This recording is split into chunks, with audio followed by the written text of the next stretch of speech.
Be me, 22, just graduated with a business degree. Got my first real job at a mid-sized marketing firm.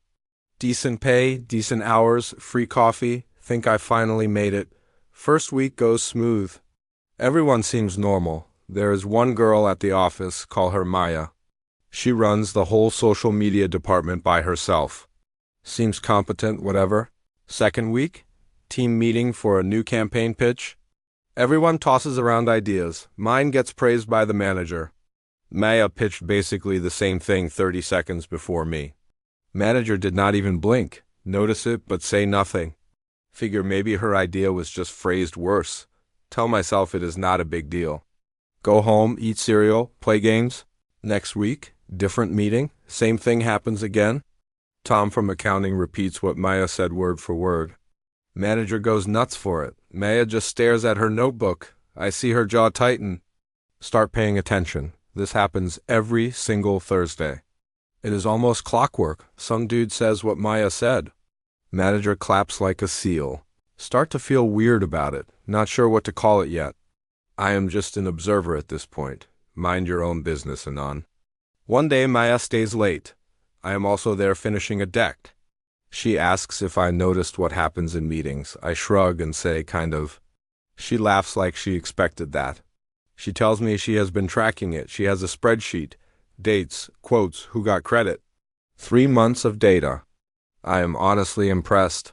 She says she brought it to HR once. HR told her to communicate more assertively. I want to laugh, but I do not. Instead, I ask what she wants to do about it. She says she wants to present the next campaign alone. Manager announces a big client pitch next month. Pharmaceutical company, serious money, everyone wants lead on it. Maya volunteers immediately. Manager smiles and says they will think about it. Next day, manager asks Tom if he wants to lead it.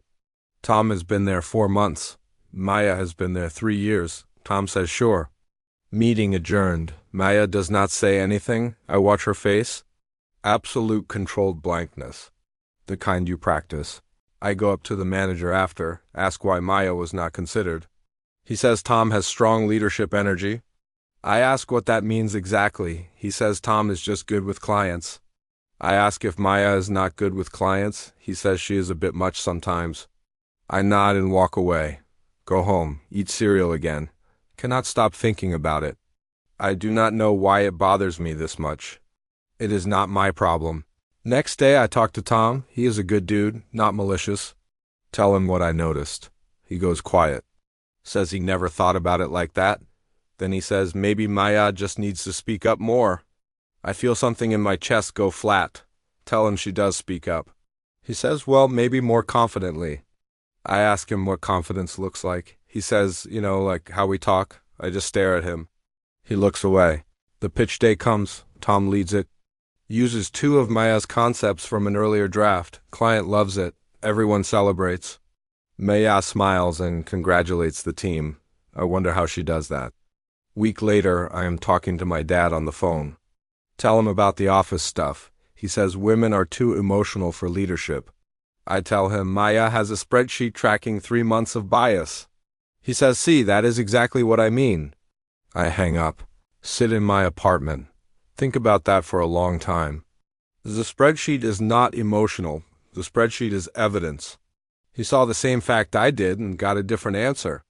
Go back to the office Monday. Something has shifted in how I watch things. There is a new intern now, a guy named Derek. First week he speaks in every meeting. Half his points are wrong. Manager corrects him gently and smiles. Calls it good initiative. I remember when Maya once mispronounced a client name. Manager mentioned it to her privately. Said it reflected on the team. I had forgotten that until now. Start writing things down too. Nothing dramatic. Just little notes in my phone. Dates and what happened. I do not know what I will do with it. One day, Derek asked me to explain the client pipeline. I do. He nods like he already knew. Then he explains it back to me slightly wrong, as if he is teaching me. I just blink. Wonder if I do that to anyone. Maya gets pulled into a side project. Basically invisible for 2 weeks. When she comes back, the whole campaign has shifted direction. Manager says the new direction is fresher.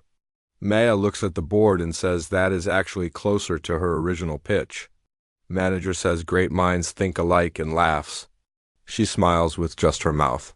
I catch her in the break room, ask her how she is doing. She says fine in a way that means not fine. I ask if she ever thought about leaving. She says every day. Then she says, but why should I be the one to leave?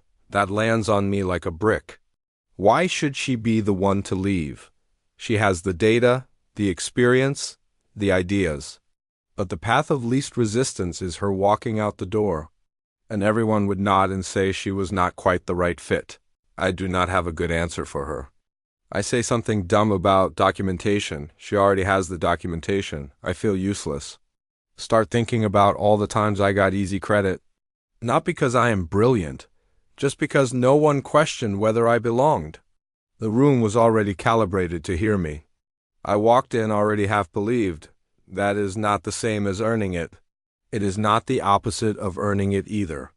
It is just a layer of extra friction that I did not have. And she did. Go home that night, look up some things online.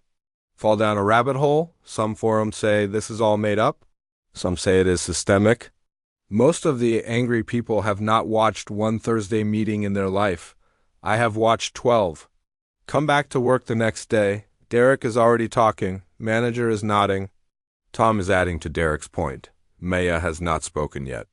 She raises her hand slightly. Manager says, hold on, let Tom finish. Tom finishes. Manager moves on. Maya lowers her hand. Writes something in her notebook instead. I speak up.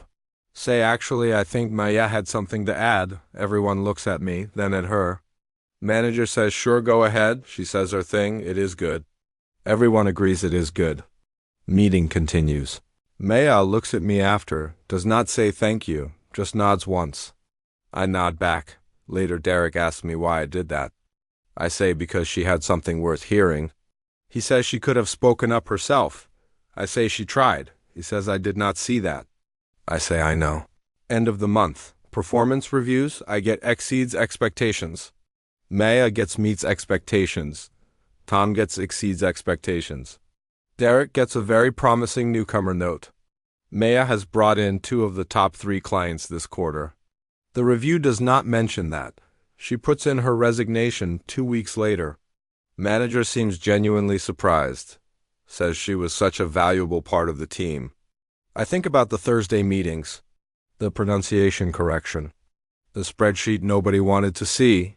Her last day. Small cake in the break room. Everyone says she will be so missed. Derek says she was super talented. Tom says the team will not be the same. Manager gives a little speech about her contributions. She smiles with her whole face for the first time in months, because she is leaving. She hands me her spreadsheet before she goes. Printed out, 3 pages, stapled. Says she does not need it anymore, says maybe someone else will find it useful. I take it. Sit with it at my desk. Just a record of what happened. Dates, quotes, names, completely ordinary, completely damning. I think about my dad saying she was too emotional. I think about Tom saying she needed more confidence. I think about HR saying to be more assertive. All of them describing the problem as her. None of them watched the same Thursdays I watched. New girl starts the following Monday. Her name is Priya. She is sharp, clearly knows her stuff. First meeting she makes a good point. Manager pauses and says that is interesting. Then looks at Derek and asks what he thinks. I look at Priya. She is already writing something down, expression already calibrated to neutral. I know that expression now. I know what it costs to hold it. Meeting ends. I stay in my seat for a moment. Think about what I want to be in this room, not the one who nods along. Not the one who does not notice. Maybe just the one who says, hold on, she had something to add.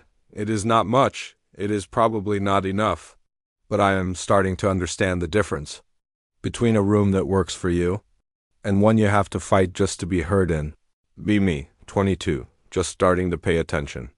Probably should have sooner.